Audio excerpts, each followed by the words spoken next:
that sounded good. There, get my voice out of my own ears. Hello to all of the future VOD watchers, the millions that I know will pursue this video and enjoy it. This is our second reading stream. Last time we covered 1984 Part 1, Chapters 1 and 2 as the first reading stream we ever did, and that was interesting. And we'll talk about that a little bit. In the meantime, I have gathered a few things for the stream now that I'm finding it quite interesting. Oh yeah, we're gonna chat is missing. Yeah, so we're going to sort of toy around with that, and we're probably gonna put the stream elements one back on. Let's put that back up in here. So there we go. That's blah blah blah. There we go. That should be working now. Ghost chat isn't on at the moment, so that's why nothing was showing up there. So I'm toying with both of these chats. I am hoping, we had a problem with Valdez last time. I'm hoping that's been resolved. That was apparently some sort of like Twitch flagging users as suspicious, and though she is a suspicious woman in general, it's not that kind of suspicious. So hopefully we can resolve that. We have cool little poppy-uppy bubbles instead of not cool little poppy-uppy bubbles, but still readable text. So both are good, but I would prefer to use this one. So I spent slightly more time configuring it, so I have more of a sunk cost fallacy into Stream Elements chatbot than I do with Ghost Chat. It also organizes up a little better. I need to dedicate screen space to Ghost Chat in order for it to fit into the workflow smoothly. So we're gonna do that. I have a few other things.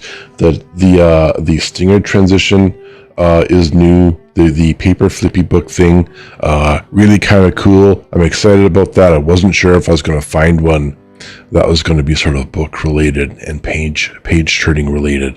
So that was a nice. That was a cheap win. It didn't cost very much. A few other things around here. I've decided one of my cats should wear a hat. So she has a hat. And oh yeah, I had a fire thing I was going to add in. I haven't played with it yet, so I'll maybe work on that later. I need to work on a few other things. One thing I sort of picked up from watching VTubers and moderating for other streamers and such is when you get started, just to do a little bit at a time. Between each stream, just start with whatever you got, and then just add one thing, modify one thing here and there, and just gradually, slowly get better. I'm not in a hurry to make this career. I have a full-time job, so that's not a pressure on me. And there are lots of little things. I was thinking once of making a checklist of all the things I've done to get started and spun up, so to speak. And then I did so many things, I don't know what they all are anymore. So that ship has sailed. I guess that's too bad. But there is a big list. It's you see people asking VTubers and streamers every so often, what do I got to do to get started? What do I have to do to be successful? And like, there's like one or two pieces of advice that they don't really give. Like, what are they supposed to do? And like on the spur of the moment, Q&A thing or what have you. It's kind of like you give the first thing that comes to mind kind of idea, but and so there isn't much going there. And especially for VTubers, I think there's a lot more to set up with the model and really having to just like spruce up the room kind of idea, right? You have to pay for that background. You have to pay for, you know, the little hat on the cat and the other things you have to add in, and you know, I think everyone has to deal with like a chat window, I suppose. So there are some things that the live streamers deal that overlaps, of course. But from what I've seen, a live streamer can get away with 2 rooms if they're going to game and talk, and they don't really need much else. All of these sort of be right back, starting and ending screens, they're all universal as well, I suppose. But yeah, it's really at the bottom. At the end of the day, I guess really it's the model and the rigging, and that's not insignificant. Everyone has the same audio woes and challenges and requirements. I guess video is a little different. I think most VTubers go for the iPhone route because of the art kit, and like that's smart. You want like an iPhone, probably 11, not so much a 10. I'm using a webcam, however, and vBridger, which seems to do a good enough job. I have, see every so often my eyes kind of blink, of course, and now I'm trying to reproduce the problem. It doesn't exist. If I bring my glasses forward a little bit. Nope, doing that with my glasses gives me, it makes the world very weird and strange. But vBridger seems to work with glasses fairly well. Every so often I notice myself blink. Those are natural blinks through my glasses. I remember we had 3D models once and we were using VC face, and glasses were impossible. And then we had like if you've anyone sort of the leap motion, it's like the hand tracker, right?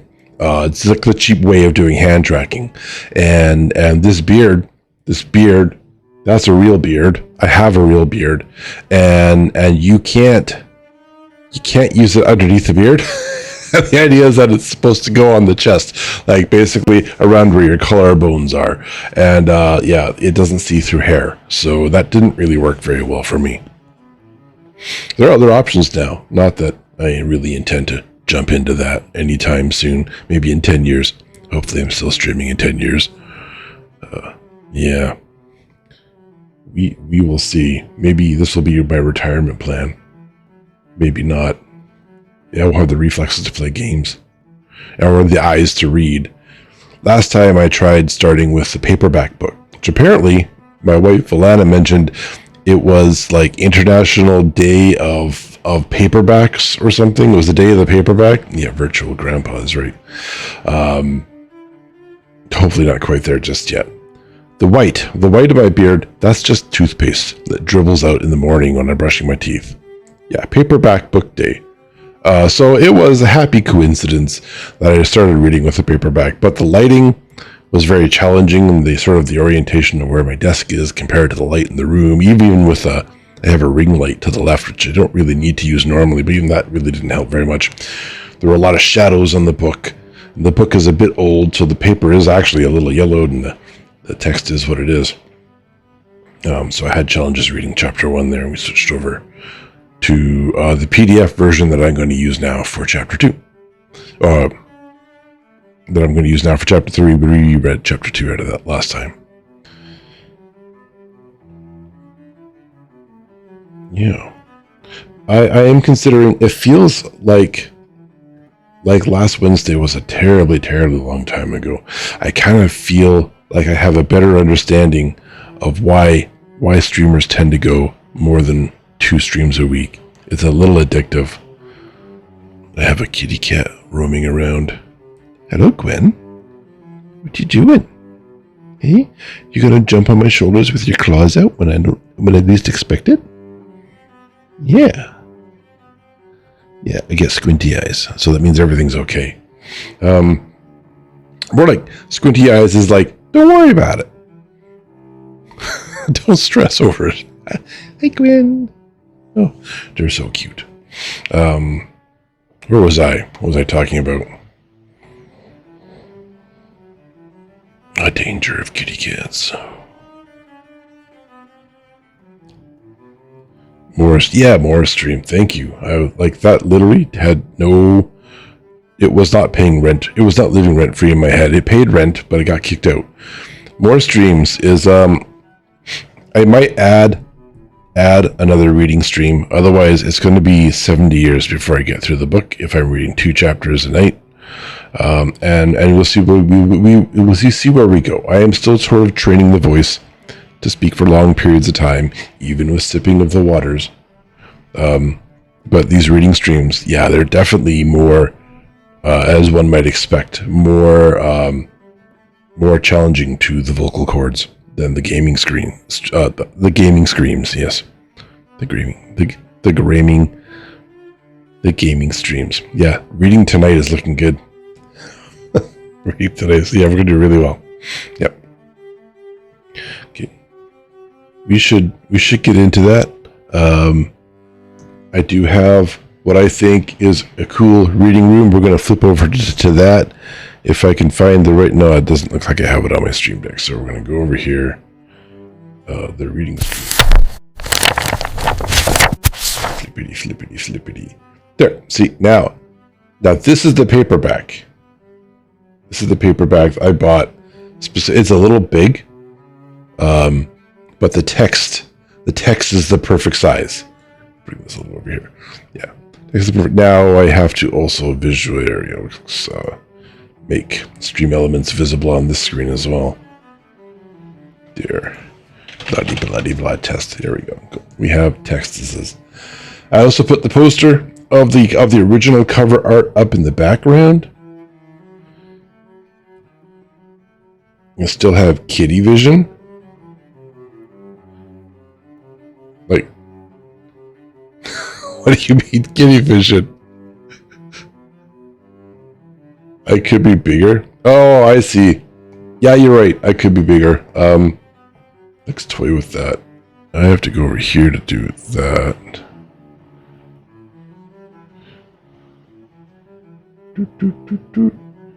Getting very close.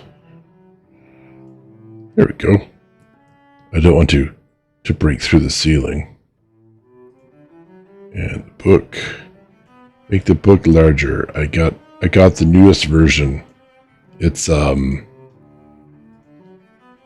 meant for really old people. You know those calculators that are like, 2 feet by 3 feet with like 10 centimeter wide buttons? It's one of those. Yes, the large print.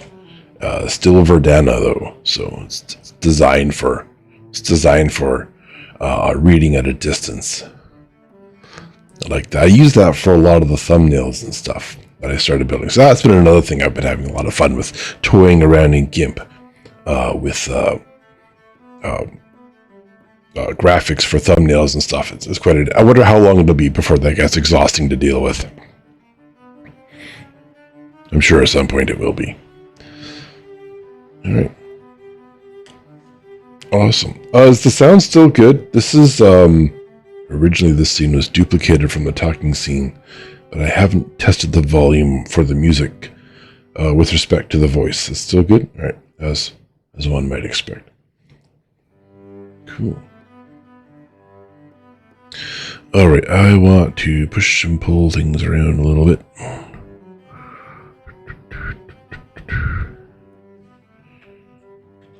So I'm just going to check over here. All right. Let us get started. 1984, Part 1, Chapter 3. Sip water now. As my model head bangs. Winston was dreaming of his mother. Here we go.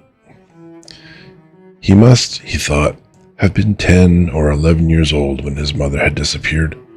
She was a tall, statuesque, rather silent woman with slow movements and magnificent fair hair.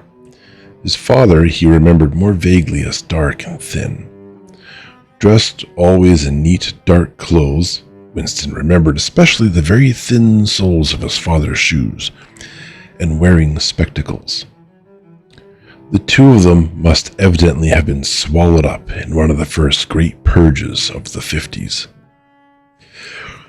At this moment, his mother was sitting in some place deep down beneath him, with his young sister in her arms. He did not remember his sister at all, except as a tiny, feeble baby, always silent, with large, watchful eyes. Both of them were looking up at him. They were down in some subterranean place, the bottom of a well, for instance, or a very deep grave. but it was a place which, already far below him, was itself moving downwards. They were in the saloon of a sinking ship, looking up at him through the darkening water. There was still air in the saloon.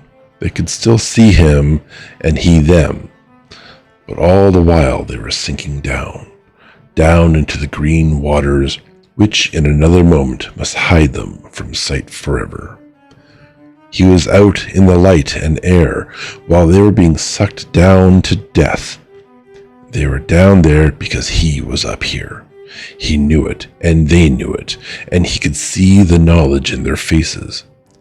There was no reproach either in their faces or in their hearts, only the knowledge that they must die in order that he might remain alive, and that this was part of the unavoidable order of things.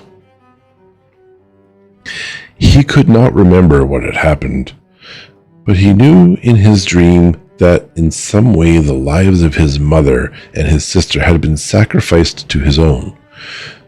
It was one of those dreams which, while retaining the characteristic dream scenery, are a continuation of one's intellectual life, and in which one becomes aware of facts and ideas which still seem new and valuable after one is awake. The thing that now suddenly struck Winston was that his mother's death nearly 30 years ago had been tragic and sorrowful in a way that was no longer possible. Tragedy, he perceived, belonged to the ancient time, to a time when there was still privacy, love, and friendship, and when the members of a family stood by one another without needing to know the reason. His mother's memory tore at his heart because she had died loving him when he was too young and selfish to love her in return, and because somehow, he did not remember how, she had sacrificed herself to a conception of loyalty that was private and unalterable. Such things, he saw, could not happen today. Today, there were fear, hatred, and pain, but no dignity of emotion, no deep or complex sorrows. All this he seemed to see in the large eyes of his mother and his sister looking up at him through the green water, hundreds of fathoms down and still sinking. Suddenly he was standing on a short, springy turf on a summer evening when the slanting rays of the sun gilded the ground. The landscape that he was looking at recurred so often in his dreams that he was never fully certain whether or not he had seen it in the real world. In his waking thoughts, he called it the Golden Country. It was an old, rabbit-bitten pasture with a foot track wandering across it and a molehill here and there. In the ragged hedge on the opposite side of the field, the boughs of the elm trees were swaying very faintly in the breeze, their leaves just stirring in dense masses like women's hair. Somewhere near at hand, though, out of sight, there was a clear, slow-moving stream where dace, D-A-C-E, is like a fish or something. They were swimming in pools under the willow trees. The girl with dark hair was coming towards them across the field. With what seemed a single movement, she tore off her clothes and flung them disdainfully aside. Her body was white and smooth, but it aroused no desire in him. Indeed, he barely looked at it. What overwhelmed him in that instant was admiration for the gesture with which she had thrown her clothes aside. With its grace and carelessness, it seemed to annihilate a whole culture, a whole system of thought, as though Big Brother and the party and the thought police could all be swept into nothingness by a single splendid movement of the arm. That, too, was a gesture belonging to the ancient time. Winston woke up with the word Shakespeare on his lips. The telescreen was giving forth an ear-splitting whistle, which continued on the same note for 30 seconds. It was not 7:15 Oh dear. It was not 7:15, getting up time for office workers. Winston wrenched his body out of bed, naked, for a member of the outer party received only 3,000 closing coupons annually, and a suit of pajamas was 600, and seized a dingy singlet and a pair of shorts that were lying across a chair. The physical jerks would begin in 3 minutes. The next moment, he was doubled up by a violent coughing fit, which nearly always attacked him soon after waking up. It emptied his lungs so completely that he could only begin breathing again by lying on his back and taking a series of deep gasps. His veins had swelled with the effort of the cough, and the varicose ulcer had started itching. 30 to 40 group, yapped a piercing female voice. 30 to 40 group, take your places, please. 30s to 40s. Winston sprang to attention in front of the telescreen, upon which the image of a youngish woman, scrawny but muscular, dressed in tunic and gym shoes, had already appeared. Arms bending and stretching, she rapped out. Take your time by me. 1, 2, 3, 4. 1, 2, 3, 4. Come on, comrades, put a bit of life into it. 1, 2, 3, 4. 1, 2, 3, 4.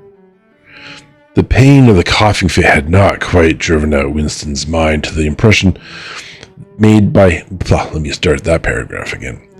The pain of the coughing fit had not quite driven out of Winston's mind the impression made by his dream, and the rhythmic movements of the exercise restored it somewhat, as he mechanically shot his arms back and forth, wearing on his face the look of grim enjoyment which was considered proper during the physical jerks.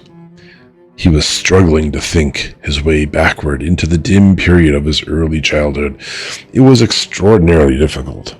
Beyond the late 50s, everything faded. When there were no external records that you could refer to, even the outline of your own life lost its sharpness. You remembered huge events which had quite probably not happened. You remembered the detail of incidents without being able to recapture their atmosphere, and there were long blank periods to which you could assign nothing. Everything had been different then. Even the names of countries and their shapes on the map had been different. Airstrip 1, for instance, had not been so called in those days. It had been called England or Britain, though London, he felt fairly certain, had always been called London. Winston could not definitively remember a time when his country had not been at war, but it was evident that there had been a fairly long interval of peace during his childhood, because one of his early memories was of an air raid which appeared to take everyone by surprise. Perhaps it was the time when the atomic bomb had fallen on Colchester.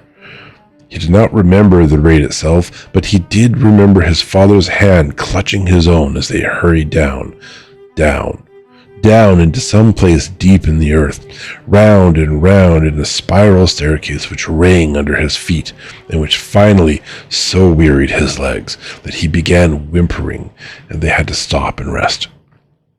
His mother, in her slow, dreamy way, was following a long way behind them. She was carrying his baby sister, or perhaps it was only a bundle of blankets that she was carrying. He was not certain whether his sister had been born then.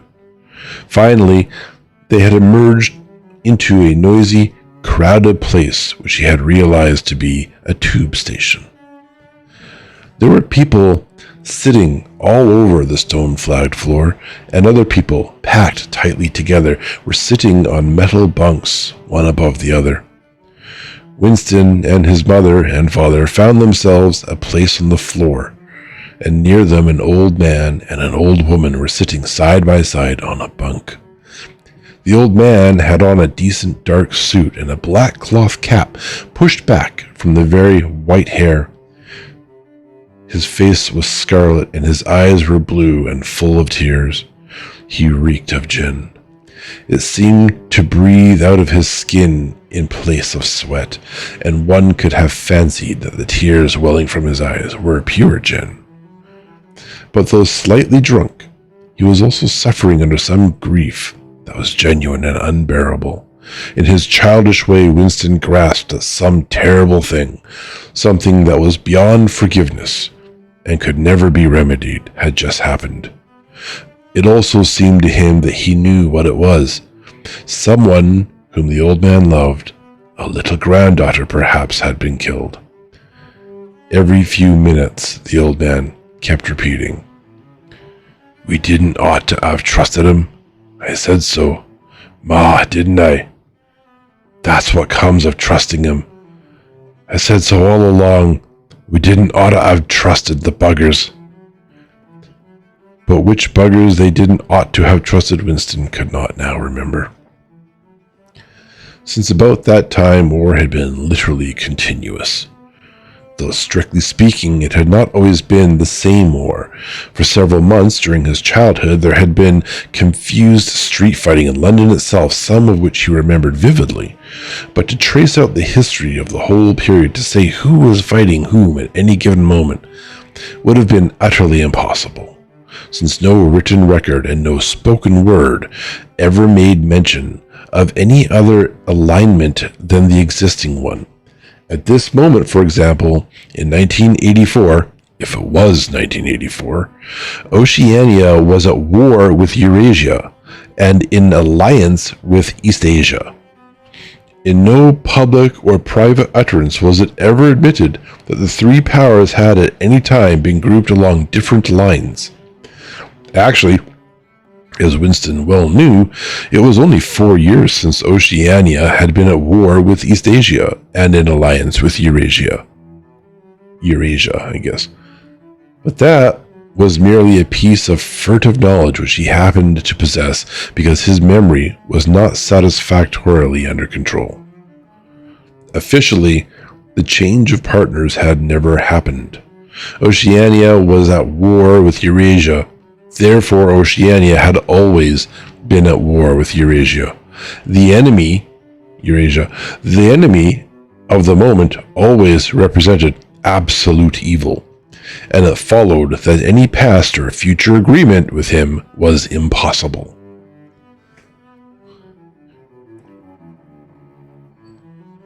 The frightening thing, he reflected for the 10,000th time as he forced his shoulders painfully backward. With hands on hips, they were gyrating their bodies from the waist, an exercise that was supposed to be good for the back muscles. The frightening thing was that it might all be true. If the party could thrust his hand into the past and say of this or that event, it never happened, that surely was more terrifying than the mere torture and death.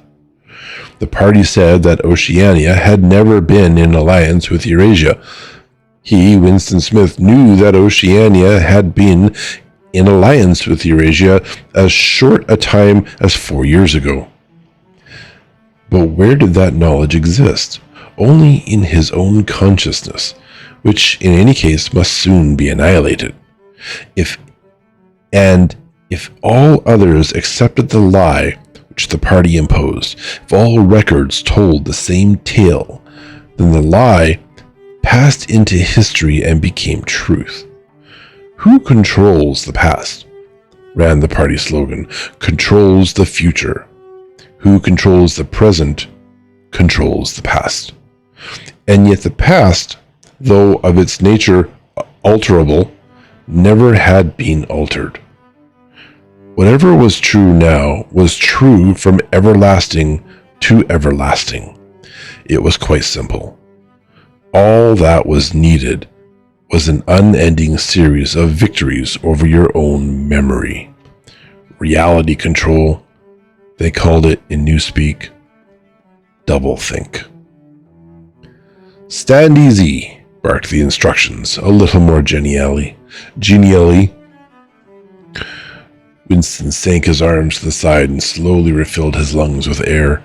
His mind slid away into a labyrinthine world of doublethink. To know and not to know, to be conscious of complete truthfulness while telling carefully constructed lies, to hold simultaneously two opinions which cancelled out, knowing them to be contradictory, and believing in both of them, to use logic against logic, to repudiate morality while laying claim to it, to believe that democracy was impossible and that the party was the guardian of democracy, to forget whatever it was necessary to forget, then to draw it back into memory again at the moment when it was needed, and then promptly to forget it again, and above all, to apply the same process to the process itself. That was the ultimate subtlety, consciously to induce unconsciousness, and then, once again, to become unconscious of the act of hypnosis you had just performed. Even to understand the word doublethink involves the use of doublethink. The instructress had called them to attention again. "And now let's see which of us can touch our toes," she said enthusiastically. Right over from the hips, please, comrades. 1, 2, 1, 2. Winston loathed this exercise, which sent shooting pains all the way from his heels to his buttocks, and often ended by bringing on another coughing fit. The half-pleasant quality went out of his meditations. The past, he reflected, had not merely been altered, it had been actually destroyed. For how could you establish even the most obvious fact when there existed no record outside your own memory? He tried to remember in what year he had first heard mention of Big Brother. He thought it must have been at some time in the 60s, but it was impossible to be certain. In the party histories, of course, Big Brother figured as the leader and guardian of the revolution since its very earliest days. His exploits had been gradually pushed backwards in time until already they extended into the fabulous world of the 40s and the 30s. When the capitalists in their strange cylindrical hats still rode through the streets of London in great gleaming motor cars or horse carriages with glass sides. There was no knowing how much of this legend was true and how much was invented. Winston could not even remember at what date the party itself had come into existence. He did not believe he had ever heard the word Ingsoc before 1960, but it was possible that in its old speak form, English socialism, that is to say, it had been current earlier. Everything melted into mist. Sometimes, indeed, you could put your finger on a definite lie. It was not true, for example, as was claimed in the party history books, that the party had invented aeroplanes. He remembered aeroplanes since his earliest childhood, but you could prove nothing. There was never any evidence. There was never any evidence.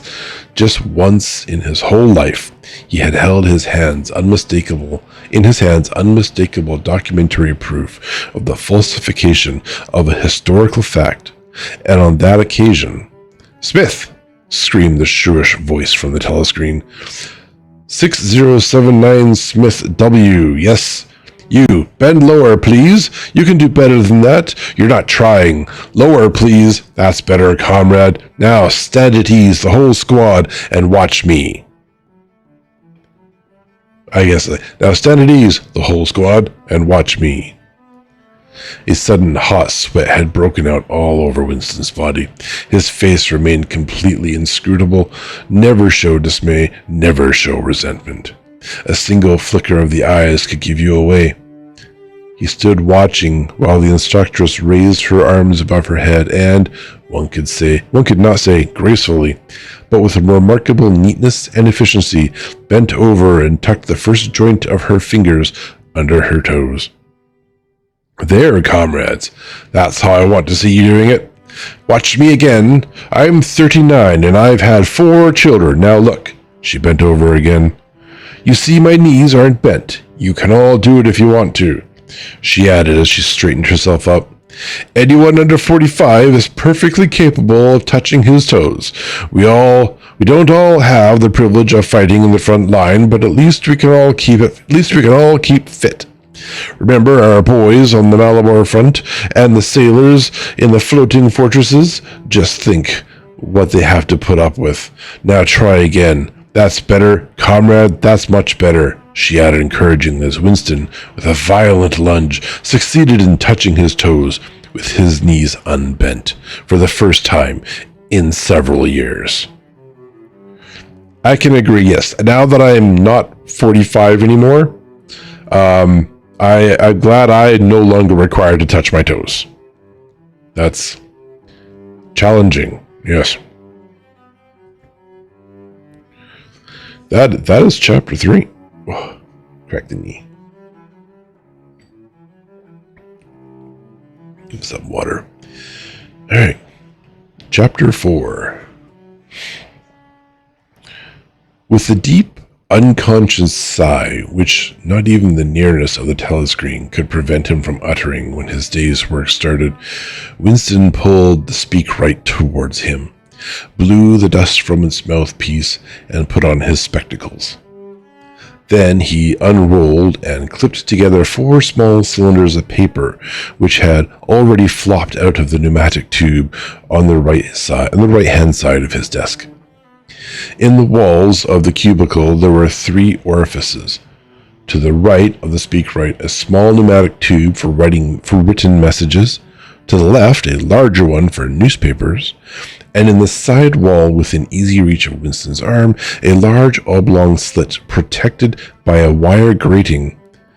This last was for the disposal of waste paper. Similar slits existed in thousands or tens of thousands throughout the building. I guess they mean rooms. Not only in every room, but at short intervals in every corridor. For some reason, they were nicknamed memory holes. When one knew that any document was due for destruction, or even when one saw a scrap of waste paper lying about, it was an automatic action to lift the flap of the nearest memory hole and drop it in.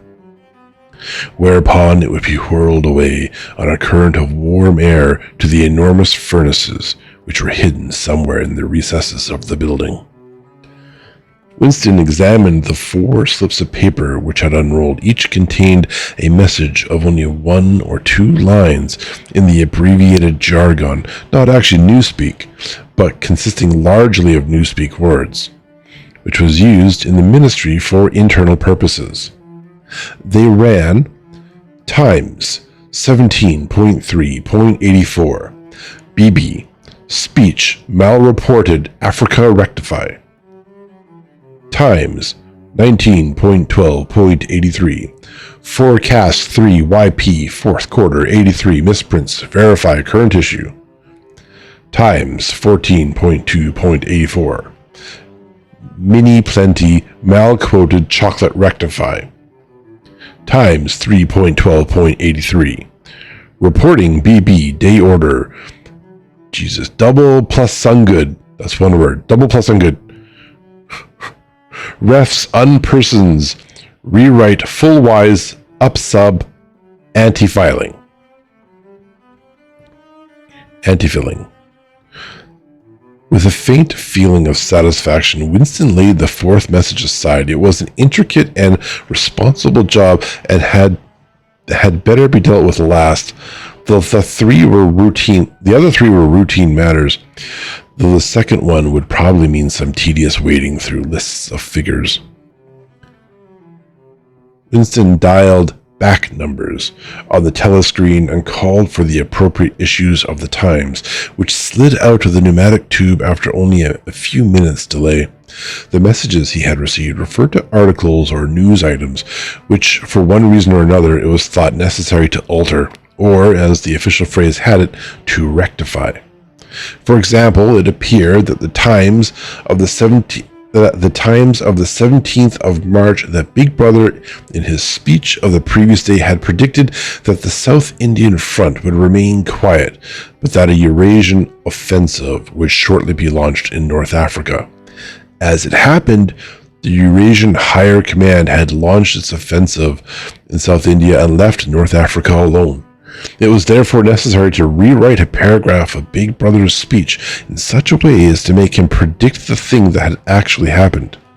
Or again, the Times of the 19th of December had published the official forecast of the output of various classes of consumption goods in the fourth quarter of 1983, so the previous year in theory, which was also the sixth quarter of the ninth three-year plan.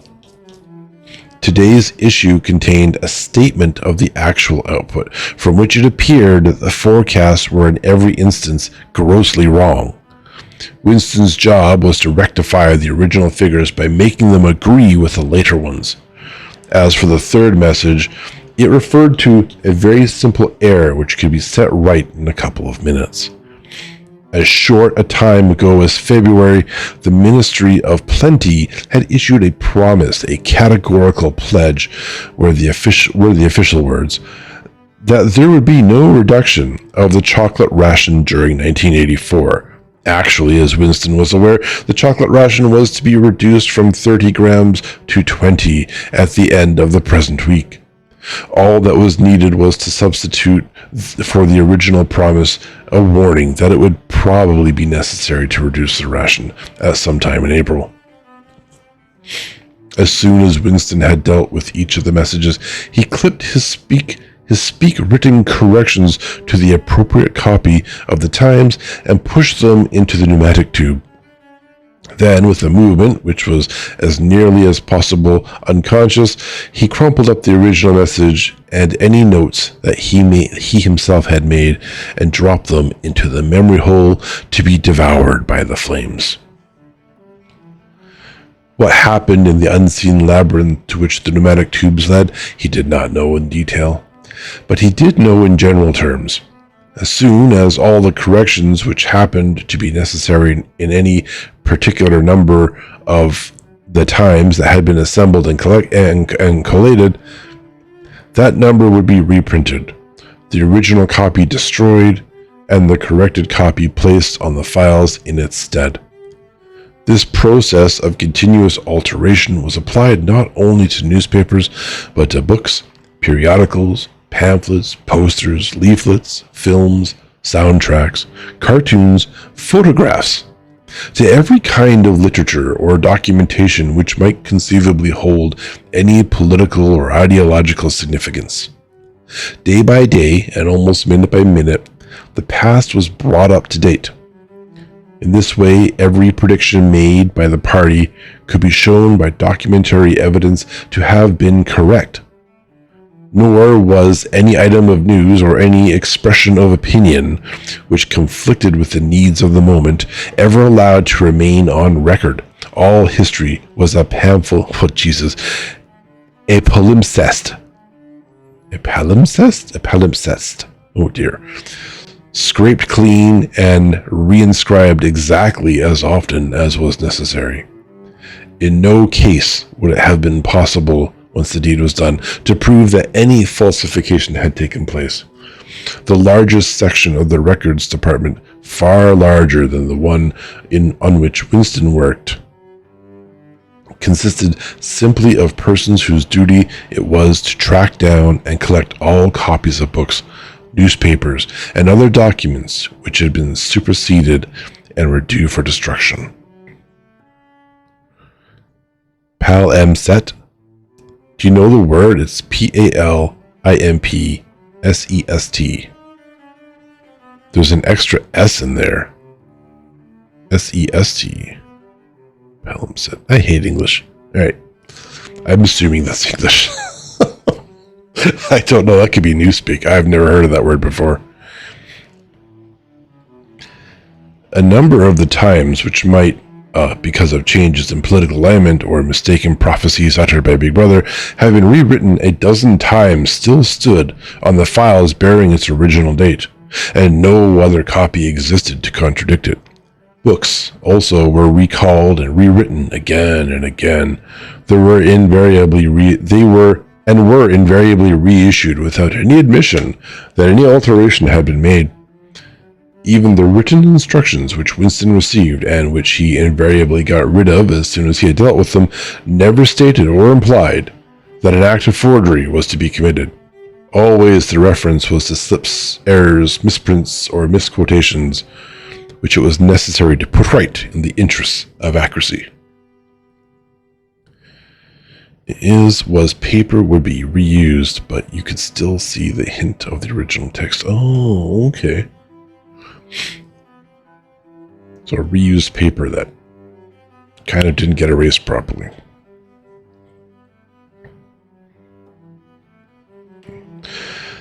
But actually, he thought as he readjusted the Ministry of Plenty's figures, it was not even forgery. It was merely the substitution of one piece of nonsense for another. Most of the material that you were dealing with had no connection with anything in the real world, not even the kind of connection that is contained in a direct lie. Statistics were just so much a fantasy in their original version as in their rectified version. A great deal of the time you were expected to make them up out of your own head. For example, the Ministry of Plenty's forecast had estimated the output of boots for the quarter at 145 million pairs. The actual output was given as 62 millions. Winston, however, in rewriting the forecast, marked the figure down to 57 millions so as to allow for the usual claim that the quota had been overfulfilled. In any case, 62 millions was nowhere near the truth than 57 millions or than 145 millions. Very likely no boots had been produced at all. Likelier still, nobody knew how many had been produced, much less cared. All one knew was that every quarter astronomical numbers of boots were produced on paper, while perhaps half the population of Oceania went barefoot. And so it was with every class of recorded fact, great or small. Everything faded away into a shadow world in which finally even the date of the year had become uncertain. Yeah, numbers are just fake news. Winston glanced across the hall. In the corresponding cubicle on the other side, a small, precise-looking, dark-chinned man named Tillotson was working steadily away, with a folded newspaper on his knee and his mouth very close to the mouthpiece of the speakwrite. He had the air of trying to keep what he was saying a secret between himself and the telescreen. He looked up, and his spectacles darted a hostile flash in Winston's direction. Winston hardly knew Tillotson and had no idea what work he was employed on. People in the records department did not readily talk about their jobs. In the long, windowless hall with its double row of cubicles and its endless rustle of papers and hum of voices murmuring into speakwrites, there were quite a dozen people whom Winston did not even know by name, though he daily saw them hurrying to and fro in the corridors or gesticulating in the 2 minutes hate. He knew that in the cubicle next to him, the little woman with the sandy hair toiled day in, day out, simply at tracking down and deleting from the press the names of people who had been vaporized and were therefore considered never to have existed. There was a certain fitness in this, since her own husband had been vaporized a couple of years earlier. And a few cubicles away, a mild, ineffectual, dreamy creature named Ampleforth, with very hairy eyes and a surprising talent for juggling with rhymes and meters, was engaged in producing garbled versions. Definitive text, they were called, of poems which had become ideologically offensive, but which, for one reason or another, were to be retained in the anthologies, and this hall, with its 50 workers or thereabouts, was only one subsection, a single cell, as it were, in the huge complexity of the records department. Beyond, above, below, there were other swarms of workers engaged in an unimaginable multitude of jobs. There were the huge printing shops with their sub-editors, their typography experts, and the elaborately equipped studios for the faking of photographs. There was the teleprograms section with its engineers, producers, and its teams of actors especially chosen for their skill in imitating voices. There were the armies of reference clerks whose job was simply to draw up lists of books and periodicals which were due for recall. There were the vast repositories where the corrected documents were stored, and the hidden furnaces where the original copies were destroyed. And somewhere or other, quite anonymous, there were the directing brains who coordinated the whole effort and laid down the lines of policy, which made it necessary that this fragment of the past should be preserved, and that one falsified, and the other rubbed out of existence.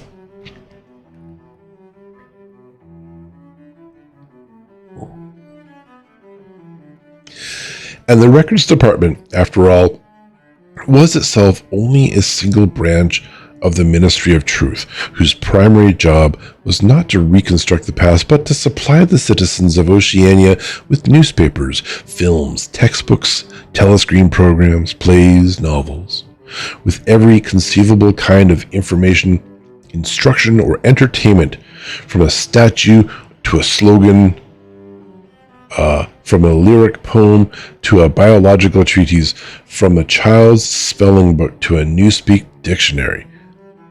And the ministry had not only to supply the multifarious needs of the party, but also to repeat the whole operation at a lower level for the benefit of the proletariat. Oh man, proletariat. Good Lord. Proletariat. That sounds familiar. Was that part of...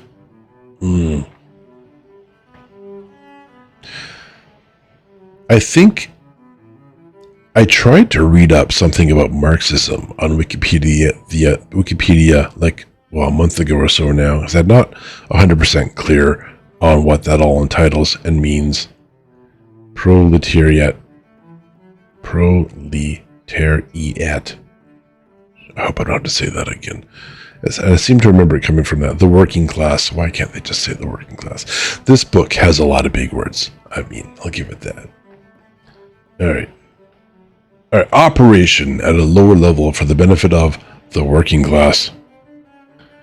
There was a whole chain of separate departments dealing with the working class, literature, music, drama, and entertainment generally. Here were produced rubbishy newspapers containing almost nothing except sport, crime, and astrology, sensational 5-cent novelettes, films oozing with sex, and sentimental songs which were composed entirely by mechanical means on a special kind of kaleidoscope known as a versificator. That's Gen AI, I guess. There was even a whole subsection, pornosec, it was called in Newspeak, engaged in producing the lowest kind of pornography, which was set out in sealed packets and which no party member, other than those who worked on it, was permitted to look at. 3 messages had slid out of the pneumatic tube while Winston was working, but they were simple matters, and he had disposed of them before the 2 minutes hate interrupted him. When the hate was over, he returned to his cubicle, took the Newspeak dictionary from the shelf, pushed the speakwrite to one side, cleaned his spectacles, and settled down to his main job of the morning. Winston's greatest pleasure in life was in his work. Most of it was a tedious routine, but included in it there were also jobs so difficult and intricate that you could lose yourself in them, as in the depths of a mathematical problem. Delicate pieces of forgery in which you had nothing to guide you except your knowledge of the principles of ingsoc and your estimate of what the party wanted you to say. Winston was good at this kind of thing. On occasion, he had even been entrusted with the rectification of the Times' leading articles, which were written entirely in Newspeak. He unrolled the message that had set aside earlier. It ran, I'll pause there. Hello, Chibi. It must be late for you. Welcome to my stream.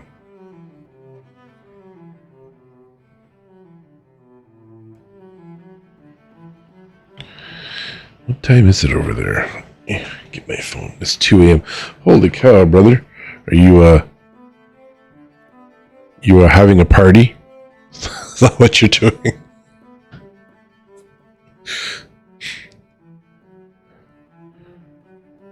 Yeah. Well. I see. You have my sympathies. Yeah.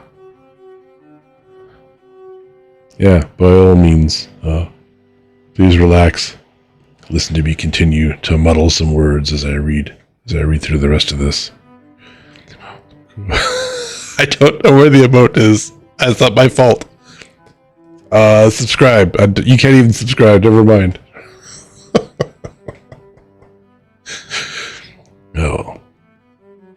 There you go, there's an emote. You need more rest. That's what it was. More oomph. There we go. Yes, there we go. All right. Oh, let's see. Winston is unrolling a message that he set aside. Yeah. Yeah. Go to sleep, GB. I'll keep talking, and you can go to sleep. Good luck. He unrolled the message that he had set aside earlier. It ran, Times 3.12.83, reporting BB, day order, double plus guns. Oh, sorry, double plus ungood. Oh, double plus ungood, that's what it is. Refs, unpersons, rewrite, full wise, upsub, anti-filling. In old speak, or standard English, this might be rendered, the reporting of Big Brother's order for the day in the Times of December 3rd, 1983 is extremely unsatisfactory. It makes references to non-existent persons. Rewrite it in full and submit your draft to higher authority before filing.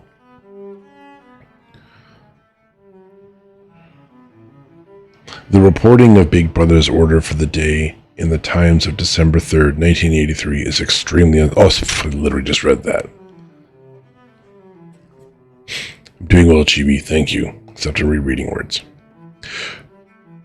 Winston read through the offending article. Big Brother's order for the day, it seemed, had been chiefly devoted to praising the work of an organization known as FFCC, which supplied cigarettes and other comforts to the sailors in the floating fortresses. A certain Comrade Withers, a prominent member of the inner party, had been singled out for special mention and awarded a decoration, the Order of Conspicuous Merit, 2nd class.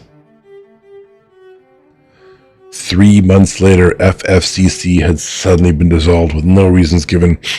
One could assume that Withers and his associates were now in disgrace, but there had been no report of the matter in the press or on the telescreen. That was to be expected.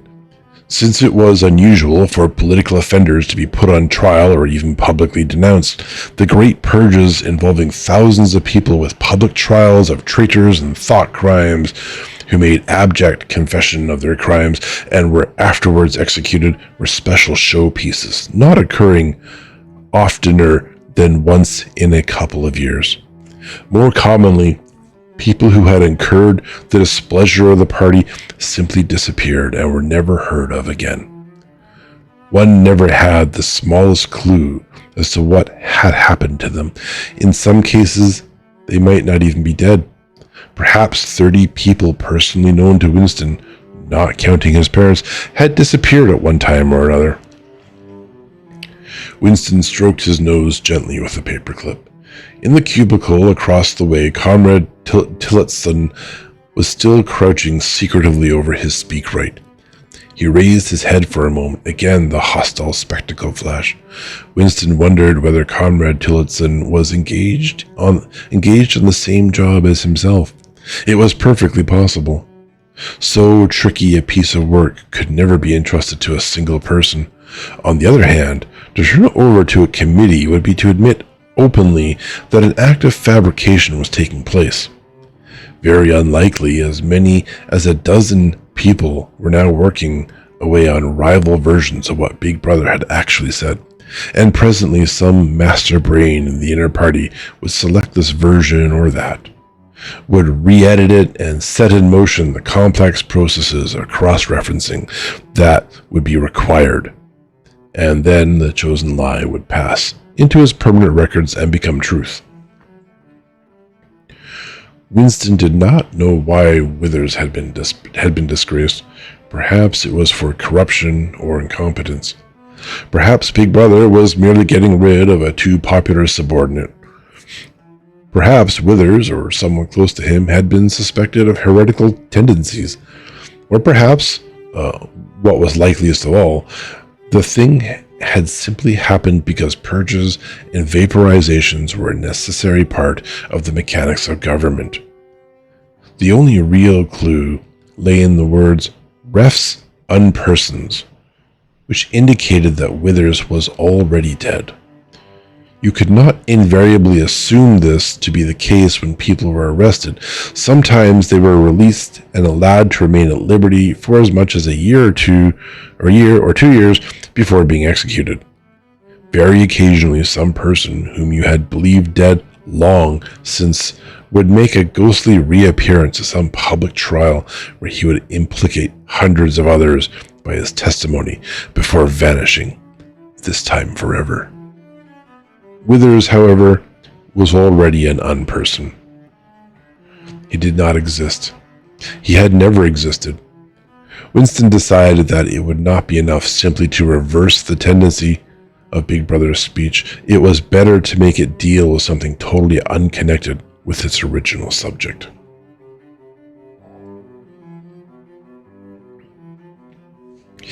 He might turn the speech into the usual denunciation of traitors and thought criminals, but that was a little too obvious. While to invent a victory at the front, or some triumph of overproduction in the 9th 3-year plan, might complicate the records too much. What was needed was a piece of pure fantasy. Suddenly, there sprang into his mind, ready-made as it were, the image of a certain comrade, Oleg V, who had recently died in battle, in heroic circumstances. There were occasions when Big Brother devoted his order for the day to commemorating some humble rank-and-file party member whose life and death he held up as an example worthy to be followed. Today, he should commemorate Comrade Oleg V. It was true that there was no such person as Comrade Oleg V, but a few lines of print and a couple of faked photographs would soon bring him into existence. Winston thought for a moment, then pulled the speakwrite towards him and began dictating in Big Brother's familiar style, a style at once military and pedantic, and, because of a trick of asking questions and then promptly answering them, "What lessons do we learn from this fact, comrades? The lesson, which is also one of fundamental principles of INSOC, that," etc., etc. Easy to imitate. At the age of 3, Comrade Oleg V had refused all toys except a drum, a submachine gun, and a model helicopter. At 6, a year early, but by a special relaxation of the rules, he had joined the spies. At 9, he had been a troop leader. At 11, he had denounced his uncle to the thought police after overhearing a conversation which appeared to him to have criminal tendencies. At 17, he had been a district organizer of the Junior Anti-Sex League. At 19, he had designed a hand grenade, which had been adopted at the Ministry of Peace, which, at its first trial, had killed 31 Eurasian prisoners in one burst. At 23, he had perished in action, pursued by enemy jet planes while flying over the Indian Ocean with important dispatches. He had weighted his body with his machine gun and leapt out of the helicopter into deep water, dispatches and all. An end, said Big Brother, which it was impossible to contemplate without feelings of envy. Big Brother added a few remarks on the purity and single-mindedness of Comrade Ologvy's life. He was a total abstainer and a non-smoker, had no recreations except a daily hour in the gymnasium, and had taken a vow of celibacy, believing marriage and the care of a family to be incompatible with a 24-hour-a-day devotion to duty. He had no subjects of conversation except the principles of Ingsoc, and no aim in life except the defeat of the Eurasian enemy and the hunting down of spies, saboteurs, thought criminals, and traitors generally. Winston debated with himself whether to award Comrade Ologvy the Order of Conspicuous Merit. In the end, he decided against it because of the unnecessary cross-referencing that it would entail. Once again, he glanced at his rival in the opposite cubicle. Something seemed to tell him with certainty that Tillotson was busy on the same job as himself.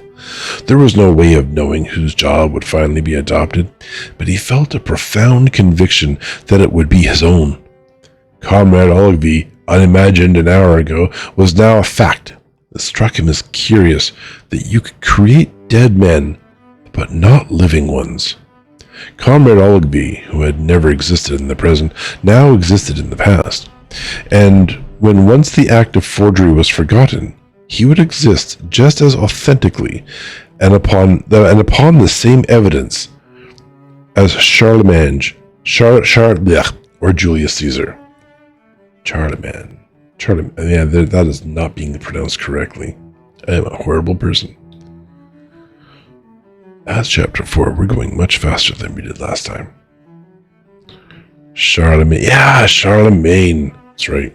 Why can't all people from all nations and cultures and languages spell in English? Every time I sip or scratch my nose, my model starts having a seizure. So if you're actually watching the video of this and you see me having a seizure, well, I'm either taking a sip of water or I'm scratching my nose.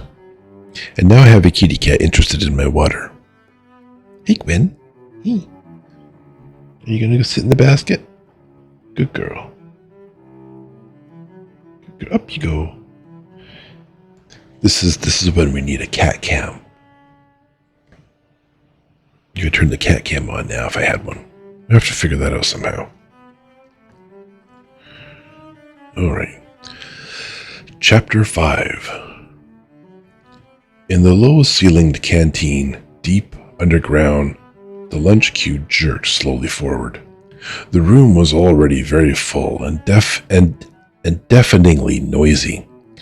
From the grill at the counter to the steam of stew came pouring forth, and with a sour metallic smell which did not quite overcome the fumes of Victory gin. On the far side of the room, there was a small bar, a mere hole in the wall, where gin could be bought at 10 cents the large nip. Just the man I was looking for, said a voice behind Winston's back. He turned around. It was his friend Simi, who worked in the research department. Perhaps friend was not exactly the right word. You do not have friends nowadays. You gotta shift. You had comrades. But there were some comrades whose society was pleasanter than that of others. Simi was a philologist,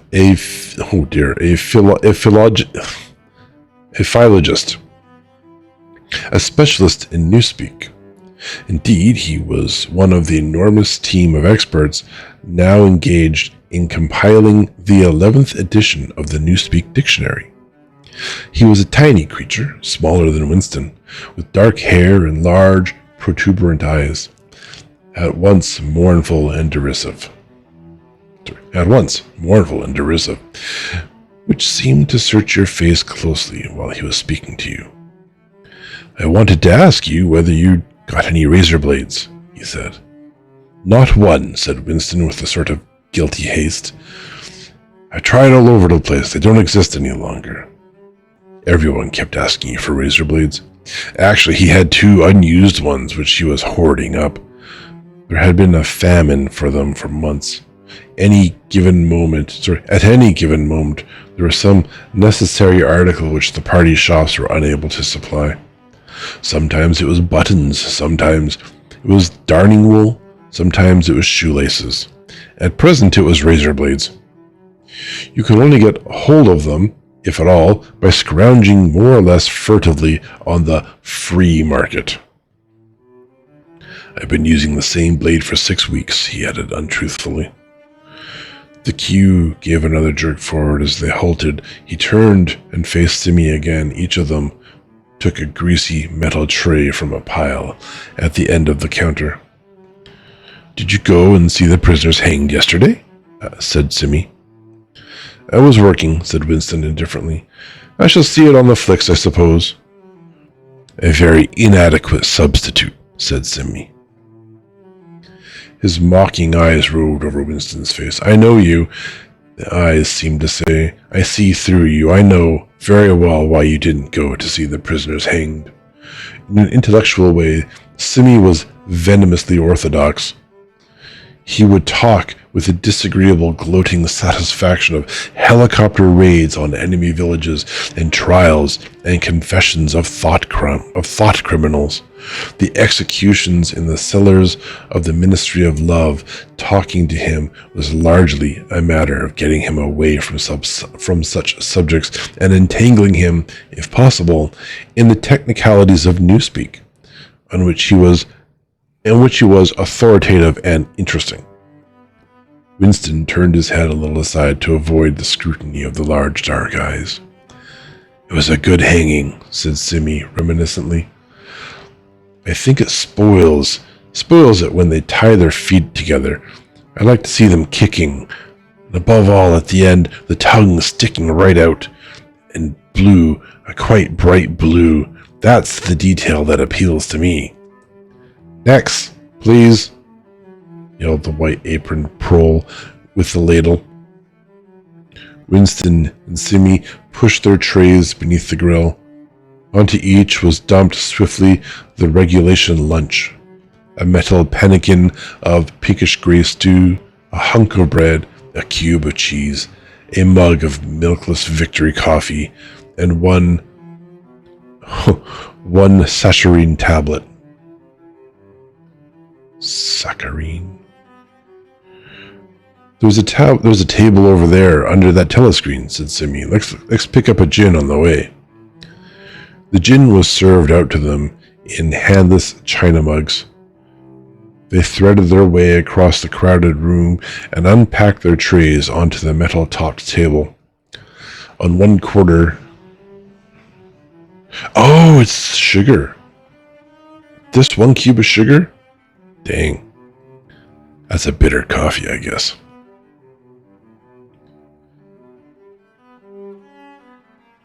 Yeah, the gin was served out to them in handless china mugs. They threaded their way across the crowded room and unpacked their trays onto the metal-topped table, on one corner of which someone had left a pool of stew, a filthy liquid mess that had the appearance of vomit. Winston took up his mug of gin, paused for an instant to collect his nerve, and gulped the oily tasting stuff down. When he had winked the tears out of his eyes, he suddenly discovered that he was hungry. He began swallowing spoonfuls of the stew, which, in among its general sloppiness, had cubes of spongy pinkish stuff, which was probably a preparation of meat. Neither of them spoke again till they had emptied their pannikins. From the table at Winston's left, a little behind his back, someone was talking rapidly and continuously, a harsh gabble, almost like the quacking of a duck, which pierced the general uproar of the room. How is the dictionary getting on? Said Winston, raising his voice to overcome the noise. Slowly, said Simi. I'm on the adjectives. It's fascinating. He had brightened up immediately at the mention of newspeak. He pushed his pannikin aside, took up his hunk of bread in one delicate hand and his cheese in the other, and leaned across the table so as to be able to speak without shouting. "The 11th edition is the definitive edition," he said. "We're getting the language into its final shape, the shape it's going to have when nobody speaks anything else. When we've finished with it, people like you will have to learn it all over again. You think, I dare say, that our chief job is inventing new words, but not a bit of it. We're destroying words. Scores of them, hundreds of them every day. We're cutting the language down to the bone. The 11th edition won't contain a single word that will become obsolete before the year 2050. He bit hungrily into his bed and swallowed a couple of mouthfuls, then continued speaking with a sort of pedant's passion. Pedant's passion. His thin, dark face had become animated. His eyes had lost their mocking expression and grown almost dreamy. "It's a beautiful thing, the destruction of words. Of course, the great wastage is in the verbs and adjectives, but there are hundreds of nouns that can be got rid of as well. It isn't only the synonyms, there are also the antonyms, and all. What justification is there for a word which is simply the opposite of some other word? A word contains its opposite in itself. Take good, for instance. If you have a word like good, what need is there for a word for a word like bad? Ungood will do just as well. Better, because it's an exact opposite, which the other is not. Or again, if you want a stronger version of good, what sense is there in having a whole string of vague, useless words like excellent, splendid, and all the rest of them? Plus good covers the meaning, or double plus good, if you want something stronger still. Of course, we use those forms already, but in the final version of Newspeak, there'll be nothing else. In the end, the whole notion of goodness and badness will be covered by only 6 words. In reality, only 1 word. Don't you see the beauty of that, Winston? It was BB's original idea. It was BB's idea originally, of course, he added as an afterthought. A sort of vapid eagerness flitted across Winston's face at the mention of Big Brother. Nevertheless, Simi immediately detected a certain lack of enthusiasm.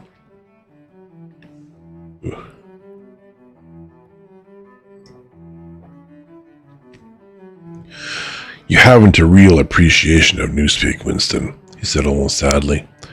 "Even when you write it, you're still thinking in old speak. I read some of those pieces that you write in the Times occasionally. They're good enough, but they're translations.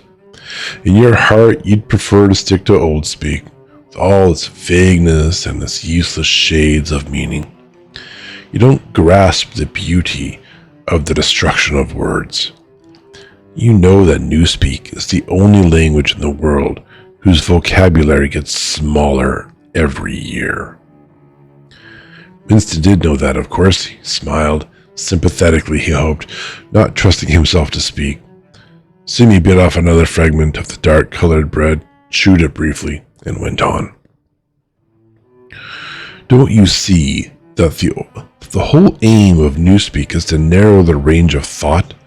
In the end, we shall make thought crime literally impossible, because there will be no words in which to express it.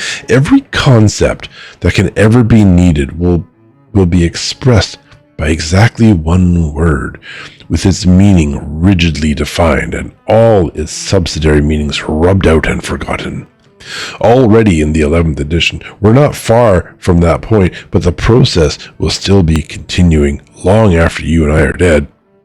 Every year, fewer and fewer words, and the range of consciousness always a little smaller. Even now, of course, there's no reason or excuse for committing thought crime. It's merely a question of self-discipline, reality control. But in the end, there won't be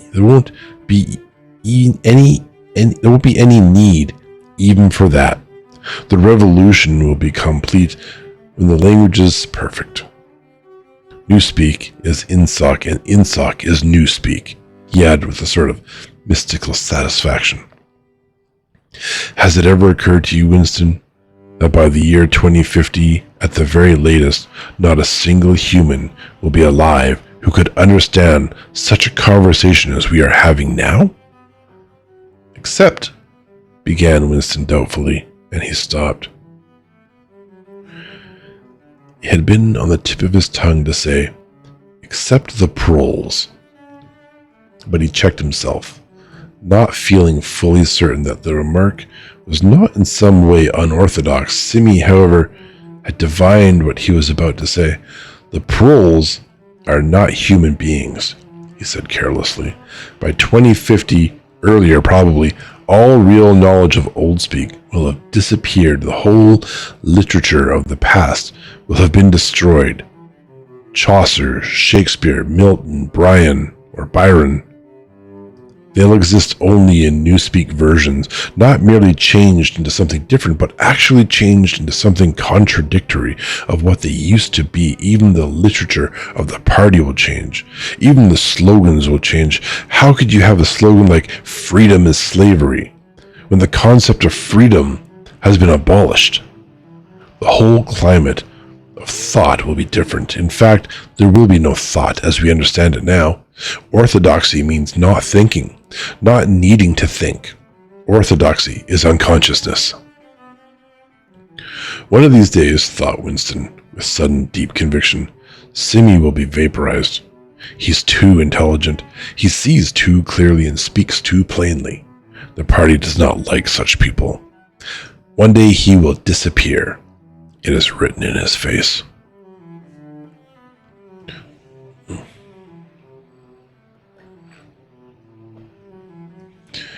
Winston had finished his bread and cheese. He turned a little sideways in his chair to drink his mug of coffee. At the table, on his left, the man with the strident voice was still talking remorsefully. Oh, too smart, can't keep him. Yeah. You can't keep your smart people around. They know too much. At the table on his left, the man with the strident voice was still talking remorselessly away. A young woman, who was perhaps his secretary, and who was sitting with her back to Winston, was listening to him and seemed to be eagerly agreeing with everything that he said. From time to time, Winston caught some such remark as, "I think you're so right. I do so agree with you," uttered in a youthful and rather silly feminine voice.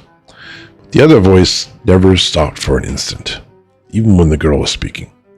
Winston knew the man by sight, though he knew no more about him than that he held some important post in the fiction department.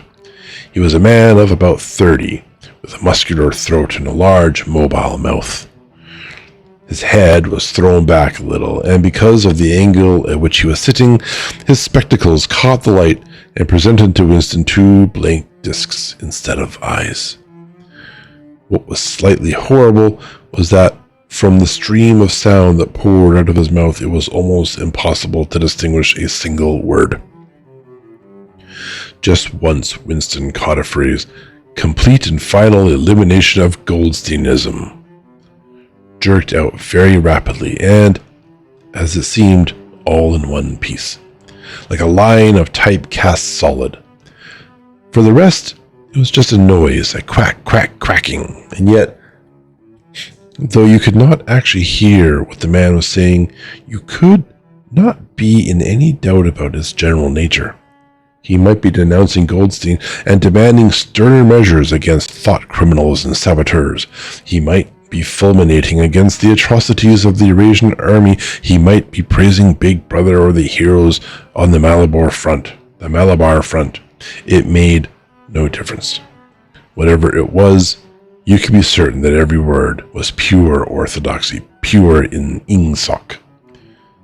As he watched the eyeless face with the jaw moving rapidly up and down, Winston had a curious feeling that this was not a real human being, but some kind of dummy.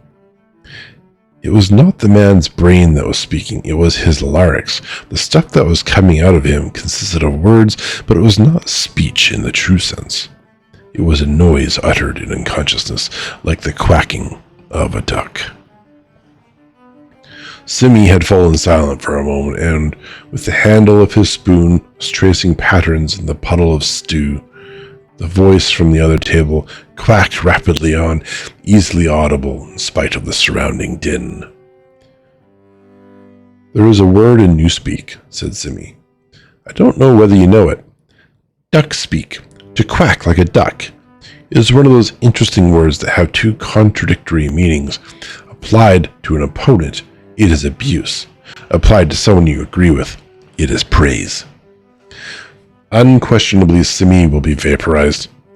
Winston thought again. He thought it with a kind of sadness, although, well knowing that Simi despised him and slightly disliked him, it was, how does despising someone mean you only slightly dislike him? And was fully capable of denouncing him as a thought criminal if you saw any reason for doing so.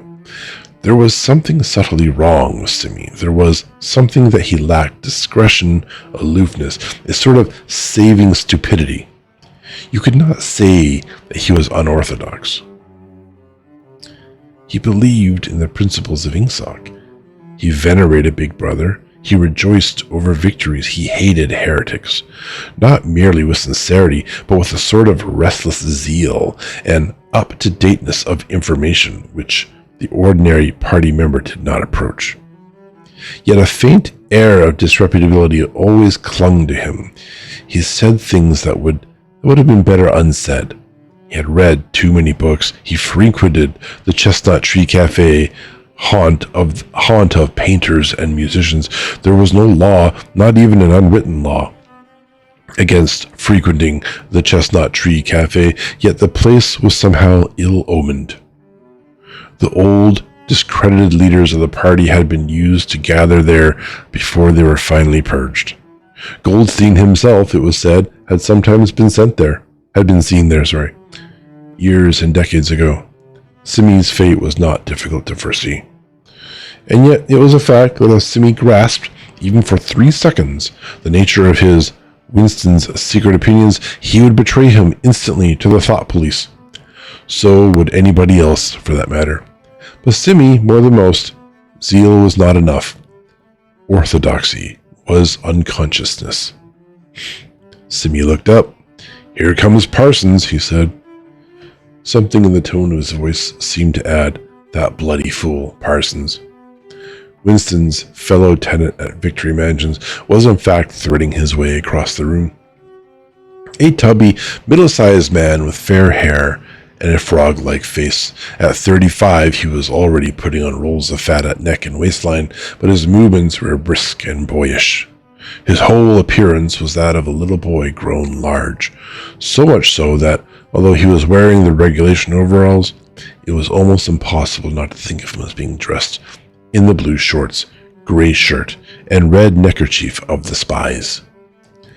In visualizing him, one saw always a picture of dimpled knees and sleeves rolled back from pudgy forearms.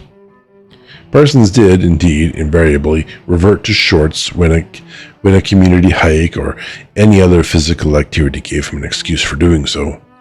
He greeted them, both with a cheery "hello, hello," sat down at the table, giving off an intense smell of sweat. Beads of moisture stood out all over his pink face. His powers of sweating were extraordinary. At the community center, you could always tell when he had been playing table tennis by the dampness of the bat handle. Oh. Simi had produced a strip of paper on which there was a long column of words and was studying it with an ink pencil between his fingers.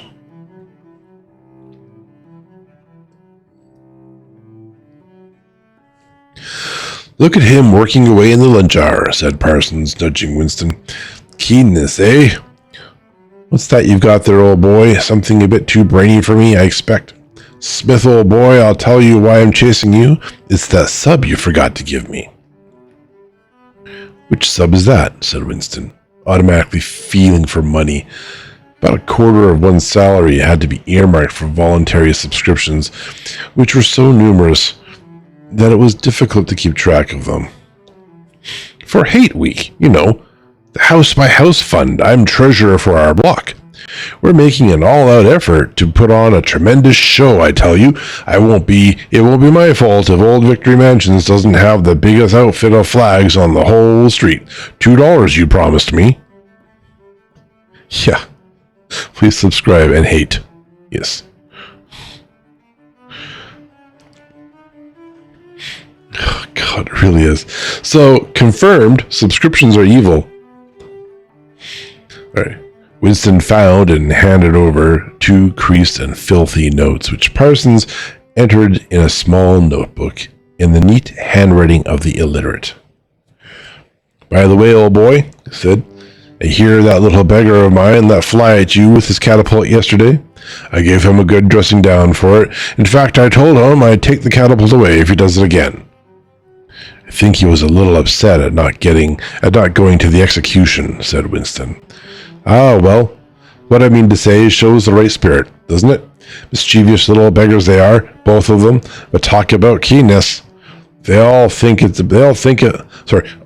about is the spies and the war, of course. Did you know that little girl of mine did last Saturday when her troop was on a hike out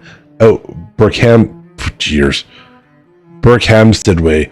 She got 2 other girls to go with her, slipped off from the hike, and spent the whole afternoon following a strange man. They kept on his tail for 2 hours right through the woods, and then, when they got into the Amersham, handed him over to the patrols. What did they do all that for? Said Winston, somewhat taken aback. Parsons went on triumphantly. My kid made sure he was some kind of enemy agent. Might have been dropped by parachute, for instance. But here's the point, old boy. What do you think put her on to him in the first place? She spotted he was wearing a funny kind of shoes. She said she'd never seen anyone wearing shoes like that before, so the chances were he was a foreigner. Pretty smart for a nipper of 7, eh? What happened to the man? Asked Winston. Ah, that I couldn't say, of course, but I wouldn't be altogether surprised if... Parsons made the motion of aiming a rifle and clicked his tongue for the explosion.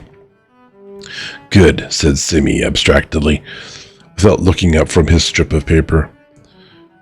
Of course, we can't afford to take chances, agreed Winston dutifully. What I mean to say, there is a war on, said Parsons. Or, what I mean to say, there is a war on, said Parsons. Probably a better emphasis. As though, in confirmation of this, a trumpet call floated from the telescreen just above their heads. However, it was not the proclamation of a military victory this time, but merely an announcement from the Ministry of Plenty. Comrades! Cried an eager, youthful voice. Attention, comrades! We have glorious news for you. We have won the battle for production. Returns now completed of the output of all classes of consumption goods show that the standard of living has risen by no less than 20% over the past year.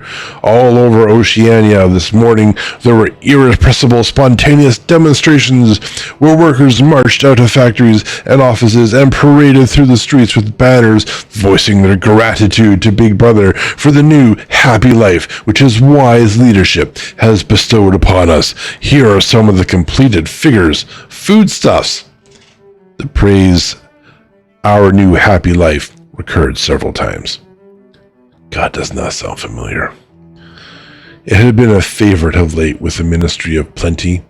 Parsons, his attention caught up by the trumpet call, sat listening with a sort of gaping solemnity, a sort of edified boredom. He could not follow the figures, but he was aware that they were in some way a cause for satisfaction. He had lugged out a huge and filthy pipe, which was already half full of charred tobacco. With the tobacco ration at 100 grams a week, it was seldom possible to fill a pipe to the top. Winston was smoking a Victory cigarette, which he held carefully horizontal. The new ration did not start till tomorrow, and he had only 4 cigarettes left. For the moment, he had shut his ears to the remoter noises and was listening to the stuff that streamed out of the telescreen. It appeared that there had even been demonstrations to thank Big Brother for raising the chocolate ration to 20 grams a week. And only yesterday, he reflected, it had been announced that the ration was to be reduced to 20 grams a week. Was it possible that they could swallow that after only 24 hours? Yes, they swallowed it. Parsons swallowed it easily and with the stupidity of an animal. The eyeless creature at the other table swallowed it fanatically, passionately, and with a furious desire to track down, denounce, and vaporize anyone who should suggest that last week the ration had been 30 grams. Simi, too, in some more complex way. Oh dear, these dashes kill me. Simi, too, in some more complex way, involving doublethink, Simi swallowed it. He was then alone in the possession of a memory. Sorry, was he then alone in the possession of a memory? Yeah, what fiction. Yeah.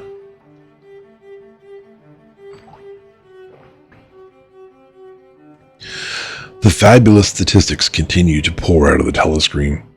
As compared with the last year, there was more food, more clothes, more houses, more furniture, more cooking pots, more fuel, more ships, more helicopters, more books, more babies.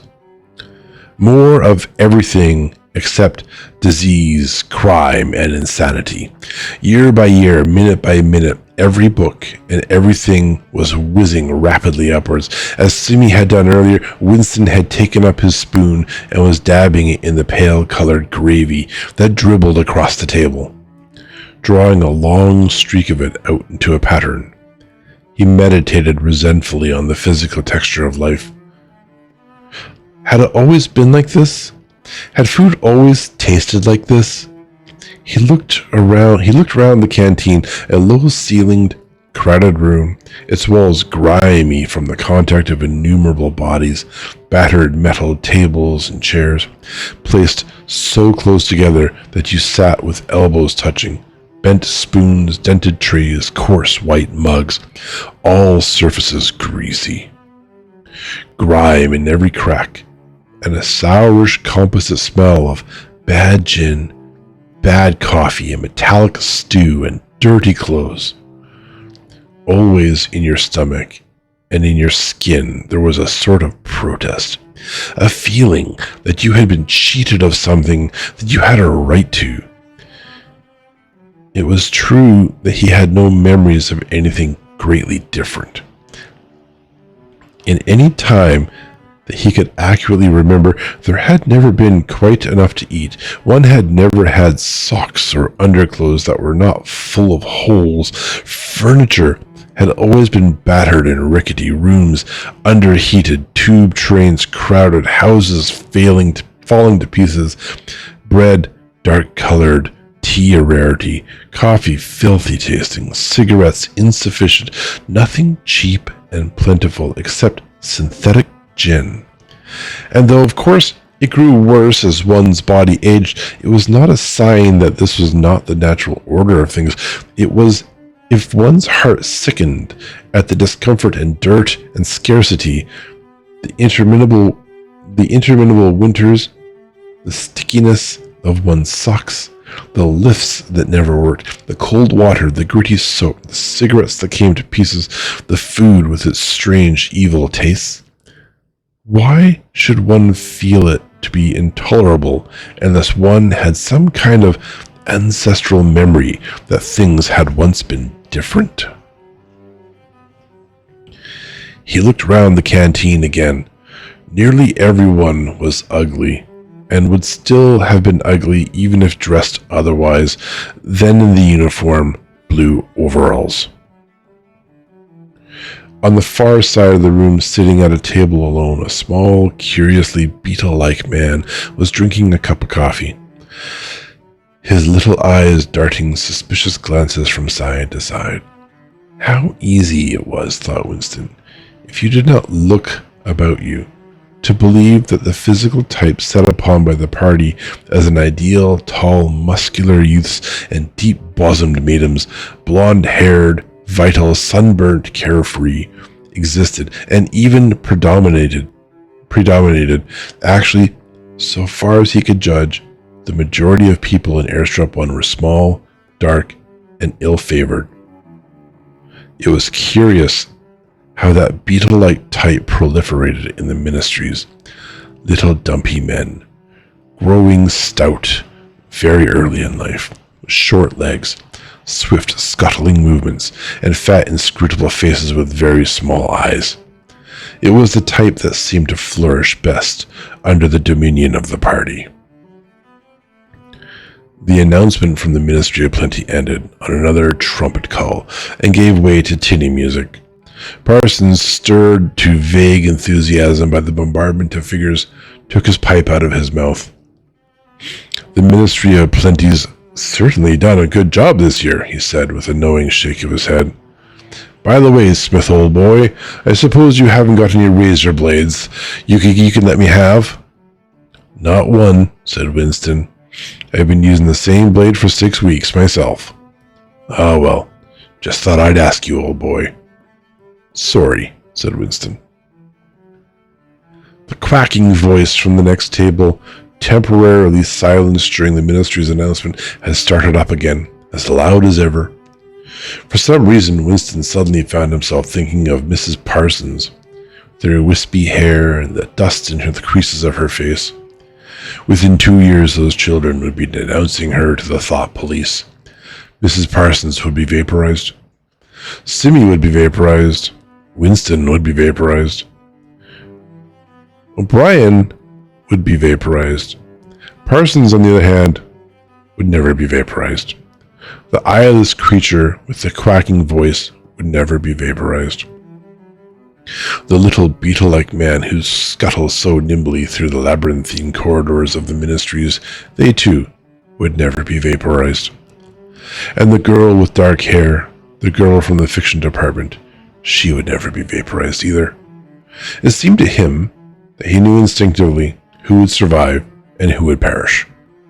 Though just what it was that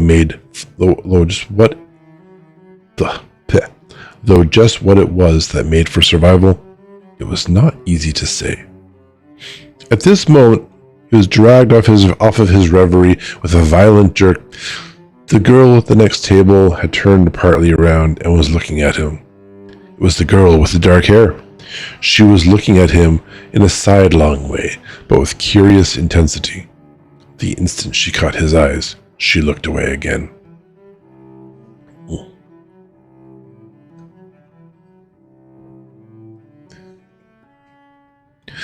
The sweat started out on Winston's backbone. A horrible pang of terror went through him. He was gone almost at once. It was gone almost at once, but it left a sort of nagging unease behind. Why was she watching him? Why did she keep following him about? Unfortunately, he could not remember whether she had already been at the table when he arrived, or had come there afterwards, but yesterday, at any rate, during the 2 minutes hate, she had sat immediately behind him when there was no apparent need to do so. Quite likely her real object had been to listen to him and make sure whether he was shouting loudly enough. His earlier thought returned to him. Probably she was not actually a member of the thought police, but then it was precisely the amateur spy who was the greatest danger of all. He did not know how long she had been looking at him, but perhaps for as much as 5 minutes, and it was possible that his features had not been perfectly under control. It was terribly dangerous to let your thoughts wander when you were in any public place or within range of a telescreen. The smallest thing could give you away: a nervous tic, an unconscious look of anxiety, a habit of muttering to yourself. Anything that carried with it the suggestion of abnormality, of having something to hide. In any case, to wear an improper expression on your face, to look incredulous when a victory was announced, for example, was itself a punishable offense. There was even a word for it in Newspeak. Face crime, it was called. The girl had turned her back on him again. Perhaps, after all, she was not really following him about. Perhaps it was coincidence that she had sat so close to him 2 days running. His cigarette had gone out, and he laid it carefully on the edge of the table. He would finish smoking it after work. If he could keep the tobacco in it... Yeah, sorry, that's one sentence. he would smoke it. He would finish smoking after work if he could keep the tobacco in it. Quite likely, the person at the next table was a spy of the thought police, and quite likely he would be in the cellars of the Ministry of Love within 3 days. But a cigarette end must not be wasted. Simi had folded up his strip of paper and stowed it away in his pocket. Parsons had begun talking again. "Did I ever tell you, old boy," he said, chuckling around the stem of his pipe, "about the time when those two nippers of mine set fire to the old market woman's skirt because they saw her wrapping up sausages in a poster of Bibi, sneaked up behind her and set fire to it with a box of matches, burned her quite badly, I believe, little buggers, eh? But keen as mustard. That's a first-rate training they give them in the spies nowadays. Better than in my day, even. What do you think's the latest thing they'll serve? They've served them out. Oh, dear Lord. I hate this guy so the way he talks. What do you think the latest thing they've served them out with? Ear trumpets for listening through keyholes. My little girl brought one home the other night. It tried it out at our sitting room door and reckoned she could hear twice as much with it as with her ear to the hole. Of course, it's only a toy, mind you. Still gives them the right idea, eh?" At this moment, the telescreen uttered a piercing whistle. It was the signal to return to work. All three men sprang to their feet to join in the struggle around the lifts, and the remaining tobacco fell out of Winston's cigarette. That is the end of chapter 5. Yeah, poor cigarette. Sad. I'm gonna conclude that for today. I feel my voice be getting scratchy. Yeah, we made 3 chapters this time. That's good. So we have a constantly escalating period of readingness over time. Then we should finish the novel, and I have no idea how many chapters there are. We're 2 chapters away from the end of part 1, and then actually this book is not nearly as large as I thought it was. 2 more chapters for part 1, and then what's that? Part 2 is 9 chapters, and part 3 is only 6. So yeah, actually doing pretty good. Got to find a new book soon after that. This chapter, I think obviously it really dealt with how language affects the way we think, and how it's important to have terms and language that mean their own things, that talk about you don't need the word bad because we have the word good, and we can say ungood. Ungood, even as Simi stated themselves, ungood is not the same as bad. He wants to get rid of the term bad because everything was good. And then double plus ungood. It's never bad. It's always some version of good, and that plays a deep psychological trick on our minds when we use this language, and it's spelled out in the book, right? The more they reduce words like this that they don't like, the more precise control you can have over someone's thinking. I think that's very real. This sort of elaborated on kind of what we covered last week with chapters 1 and 2, and the very sort of potent way that the party is utilizing hate to sort of socially engineer the culture of their people. That 2-minute hate, and the way that's easily sort of directable, very, very much adds to that controlling structure in their society, along with all of the constant vigilance and monitoring done by the party on its own people. More about why Winston writing in the book is so bad. That's true, because he's going to use words that aren't going to be approved. And this sort of the stuff that we're talking about here, he himself is part of that editing process of rewriting history, and that really sort of that the whole phrase to the victor go, not the spoils, but the truth. The truth is written by the victor, right? And that's exactly what's happening here in a very dramatic, very sort of exaggerated fashion. The party is writing and rewriting the news, right? In today's world, it's called the news. And the party, the authority and power, doesn't like what the news says, or in this case, books or pamphlets or the weather report from last week, predicting what the weather is this week. It gets rewritten. History is written by the victor. History is rewritten by the victor. In this case, over and over again as necessary.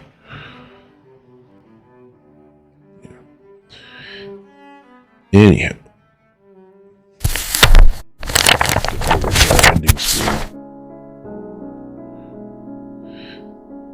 I will see how my voice feels tomorrow, and if it's fine, I will probably schedule 2 reading days next week. Maybe Wednesday, Thursday, maybe not. We shall see. We'll figure something out in the schedule. Dinner is ready. Okay, the well-timed dinner is ready. Excellent. I am still playing, it might be Wednesday, Friday is a good idea too. It really depends because I have that work thing on Friday. So that it might be a little later on Friday if that's the case. I'll never be able to eat dinner because after work, we do games with work buddies. And then I have to stream. And then I have to go to bed. And so I'll never get to eat on Fridays. That's an interesting diet plan. Yeah, so, well, maybe we'll figure something else out. Sunday mornings, PDT, we'll be playing again. Probably playing Monster Hunter again. I'm going to try a few other games, I think. I do want to get back into Space Marine 2 again. And I want to start playing Dune Awakening. Saw another streamer playing that, and it looked like a ton of fun. And really, who doesn't want to suck blood out of corpses? That's just water or whatever. It's a great time for everyone, right? Real family type stuff. Yeah. I just want to make more thumbnails. I do. That was kind of fun. I kind of enjoyed messing around and making thumbnails. In GIMP with my little tablet. I bought a tablet. It's a Yoga something 7i or whatever. So it's a little laptop where the monitor can fold right round to the back and it becomes a tablet. And I use that for upstairs. My streaming /work /gaming computers downstairs in our basement. And I use this tablet or this laptop when I'm upstairs because if I didn't, Valana, she has her gaming laptop on her side of the couch. Then we have a little mini computer that controls our TV. That's our entertainment up on the wall. And I'm sitting there with my phone. My phone's great. It's a little bit, it's a Pixel, but it's a phone. It's a phone. I maybe other people can do more stuff with their phones than I can do with mine. That's fine. All the power to you. But ever since I got that laptop, I can write. I can use GIMP. Right there in the comfort of my couch after a meal without having to get up because, once you have the meal, you're probably not getting up. That's how meals work. You then go into food coma stage. But anyways, with kitty on lap, yeah, that's the real inhibitor. Kitty cats, they jump up on your lap. And we have a rule in the house. If there's a cat in your lap, the other person does the thing you need. It's a great rule. Anyhow, I have rambled on far too long on the closing scene. Thank you for listening. I hope you enjoyed yourself, and I hope I didn't mess up too many words. I'm gonna have food now. Hope to see you next time.